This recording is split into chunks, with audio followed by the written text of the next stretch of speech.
Here with reaction to this and this impeachment, well, madness. We have Fox News contributors Tammy Bruce, Charlie Hurt, and America First Action Senior Advisor Sean Spicer. Sean, we'll start with you. What we know Schiff is compromised. We know he's corrupt. We know he's a congenital liar. We know that he's a fact witness. How does he get to run this witch hunt? Well, because I think that it's the tail that's wagging the dog here. Pelosi, as you pointed out, she's got to assuage this far left, socialist, progressive, Alexandria Ocasio part of the party. And so she's got to figure out a way to do that. And Schiff is the one person that I think is seen by the left as 100% focused on going after Donald Trump, no matter where the facts lead. I do have to say one thing, Sean, and I praise you for pointing out the successful military operation.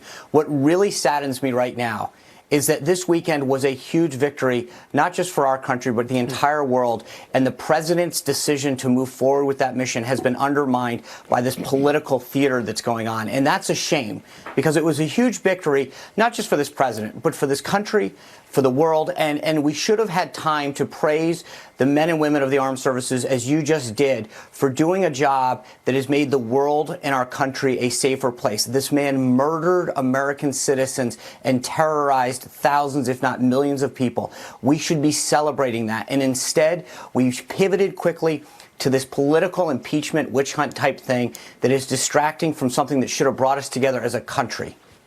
What we know, Charlie Hurt, about the compromised, corrupt liar Schiff running this thing, what we know, what the IG Inspector General told us about the person being Politico, it's a hearsay whistleblower. It's not even a real whistleblower. And what we know about the transcript, that the president is faithfully executing the laws of the land, isn't he? That he's asking for information about Ukrainian interference in 2016. And while the media might say it's a conspiracy theory, Joe Biden admits that he was involved in a shakedown quid pro quo, leveraging $1 billion U.S. tax dollars to get a Ukrainian prosecutor fired. And we find out, who was investigating his son with no experience in Ukraine, oil, gas, energy, that was being paid millions of dollars. If his name was Trump, I think he'd be in a lot more trouble. So this is where they're trying to take America right now. Yeah, and quite frankly, what's really frightening about it, not only are they trying to undo the 2016 election, they're also trying to negate the 2020 election. They're trying to hijack the 2020 election. They want to do this simply because they know that they can't win, because they don't have an agenda. And in fact, a colleague of mine, Stephen Dinan at the Washington Times, did an analysis and found that while Democrats have issued, I think, 56 subpoenas in this all of these ridiculous investigations, they've managed to pass just 46 bills that eventually became laws. Unbelievable. That right there tells you what their agenda is. They have no policy agenda. They have no agenda to help people or make America better or anything like that. Their only agenda is to go after Donald Trump and to destroy him and to undo his presidency.